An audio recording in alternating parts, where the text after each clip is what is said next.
You've got experience with this Trek minnow link. Let me know in the comments. You know, if you know more than I do. Probably everybody knows more than I do about it, but you know what, how you run it.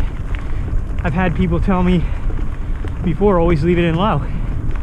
And after switching it, I don't see why somebody would say that. But okay, so today I'm going to switch this minnow link around because I'm very curious as to how it's going to affect the bike. And it looks like the only thing needed here is a 6 mil Allen wrench to do this job. I don't know what's going to happen when, you know, I undo this, if there's any tension on this or not. We're going to figure it out here real quick. Wasn't in there too awful tight. I think she's out. I think she needs to be pushed out with something.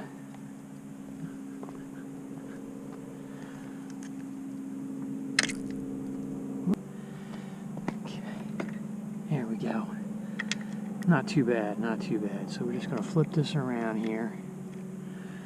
Now we just got to line this back up. Lifting the rear wheel up. Cool. That was pretty easy. So you just got to lift the rear wheel up a little bit. Make sure that's in there all the way. I don't want to cross these threads. Yeah, just push this in when you redo it so that your threads don't get crossed. It's about how tight it was. So get it cleaned up, get geared up, take it for a ride, and see what the results are. Woo! Always get the front wheel sliding in that corner.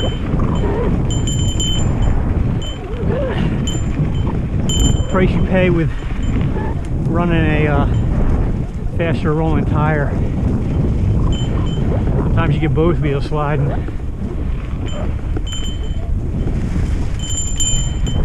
Never sketchy though. I never feel like it's gonna just dish out on me and dump me.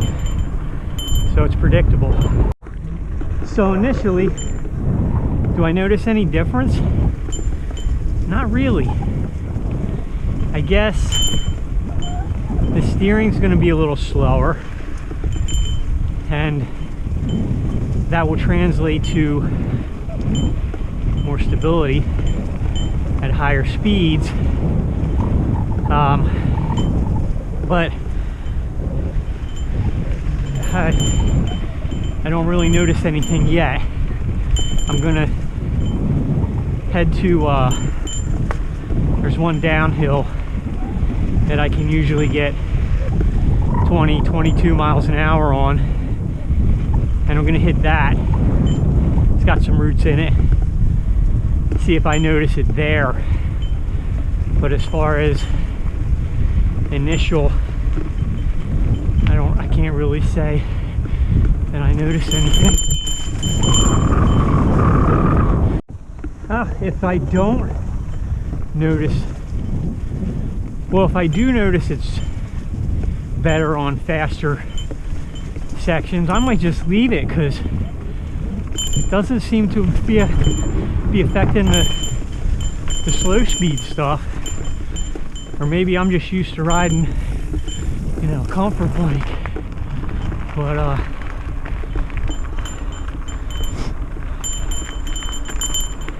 I like the fact that you can change it. That's a nice touch. I had to do some research as to what other areas this affects when you change this. Whether I lose a little ground clearance, maybe, if that sounds correct, or I'm kind of getting the feeling that I'm a little bit more behind the front wheel instead of on top of it. If that sounds right, I don't know. I said we'll climb this hill up here, then we'll run the down, and that'll give me a better idea. I would think that moving this up would move everything down. Maybe I am losing ground clearance. Not by much, but as far as pedaling efficiency, I really don't notice anything.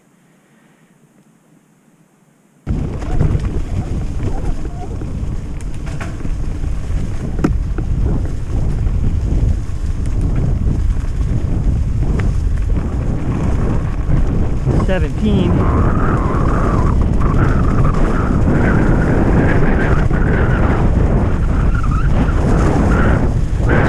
23.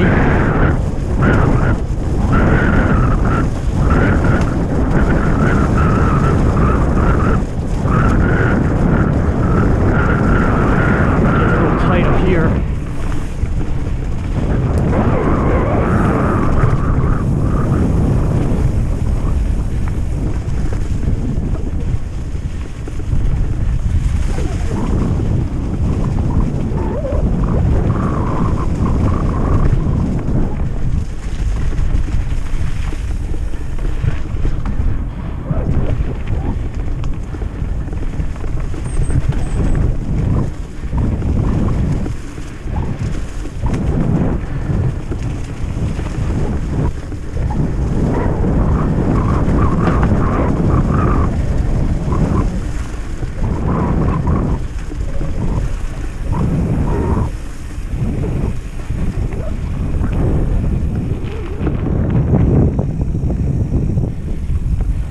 Yeah,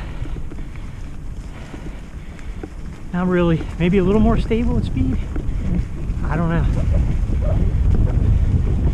Maybe I'm just not that good of a rider to differentiate between the two.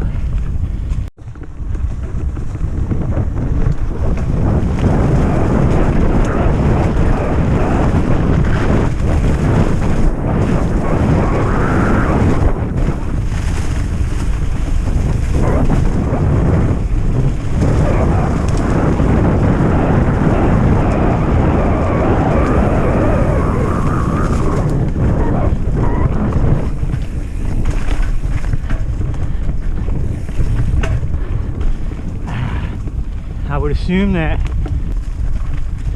I would be losing the quick steering, but that doesn't seem like it's happened at all.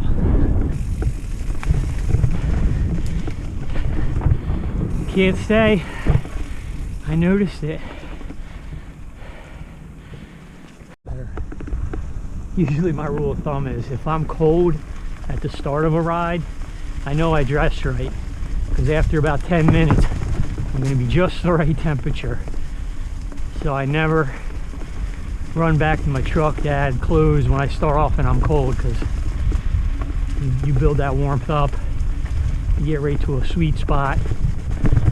You really don't want to be sweating too much when it's 30, 40 degrees out.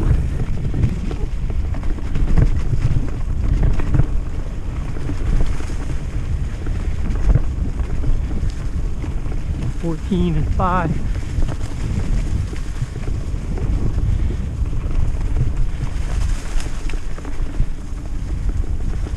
Yeah, if it's supposed to be slower steering, I really haven't noticed that. This trail's all uphill.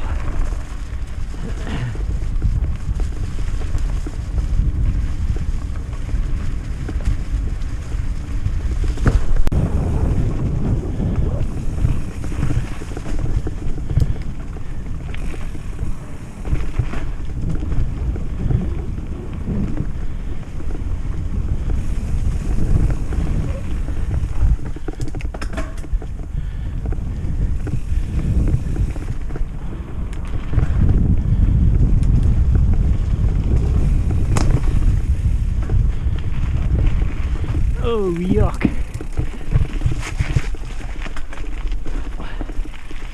I might have been back here on the bike.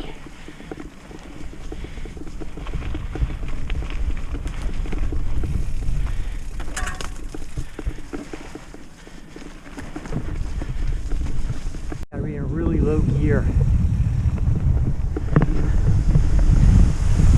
Yeah, gotta be really low. Still ain't found the balance point yet.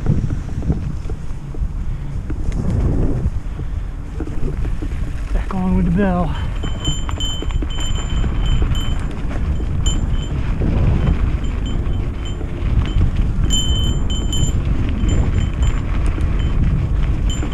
A blind corner here.